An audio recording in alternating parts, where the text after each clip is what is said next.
আরে কোরআন সুন্নাহর বিরুদ্ধে করবা না, সাহস করে একটু বলো না কেন যে আমরা কোরআন সুন্নাহ অনুযায়ী আইন চালাবো।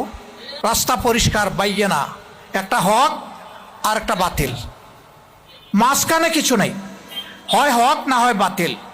আপনারা সবাই বিবেকবান মানুষ, কে হক কে বাতিল এতটুকু বোঝার যোগ্যতা আল্লাহ তাআলা আপনাদেরকে দান করেছেন।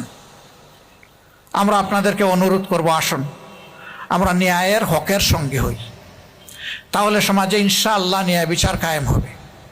আর ন্যায় বিচার যদি কায়েম হয় তাহলে রাজার হস্ত করে সমস্ত কাঙ্গালের দন চুরি, ওইটা আর চলবে না ইনশাআল্লাহ। আমরা এই পচা সমাজটাকে পাল্টে দিতে চাই ইনশাআল্লাহ। আপনাদের কি বিশ্বাস হয় যে আমরা পারবো? ইনশাআল্লাহ আমরা পারবো বিইজনিল্লাহ, আল্লাহ তাআলার সাহায্যে ইনশাআল্লাহ আমরা পারবো। অনেকে এগুলা স্বীকার করে, তারপরে বলে যে ভাই এই কাজটা কে করবে? আমি বলি আপনি করবেন, আমি করব। ইংলিশে একটা ফ্রেজ আছে যে সবাই তো বুঝে, but who will bell the cat? বিড়ালের গলায় ঘন্টাটা বাঁধবে কে? আসো আমিও বাঁধবো, তুমিও বাঁধবে। এই সমাজ আর আমরা চলতে দিব না ইনশাআল্লাহ। এ সমাজ পাল্টাতেই হবে। আমাদের অঙ্গীকার দুর্নীতির বিরুদ্ধে লড়াই। আসমানে দুর্নীতি উঠে বসে আছে, টেনে এই দুর্নীতিকে জমিতে নামাতে হবে ইনশাআল্লাহ।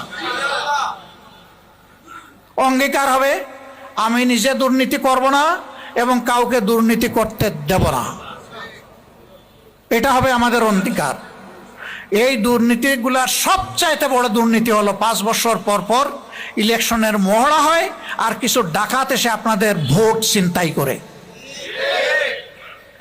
ওই জায়গাটা যেদিন ঠিক হয়ে যাবে, যার ভোট সে দিবে, ভোট দেওয়ার পর ভোট অনুযায়ী রেজাল্ট হবে, সেই দিন সবাই বুঝতে পারবে যে 5 বছর সামনে রেখে যে ওয়াদা দিয়েছি, কথা বলেছি, আচরণ করেছি, বাকি 5 বছর যদি এই রকম না করি তাহলে লোকজন ঘাড়ে ধরে আগামী 5 বছর পরে আমাকে সরাই দেবে। এই জায়গাটা নিশ্চিত করতে হবে ইনশাআল্লাহ। ফকিরের মানসিকতা নিয়ে রাজনীতিতে আসার দরকার নাই।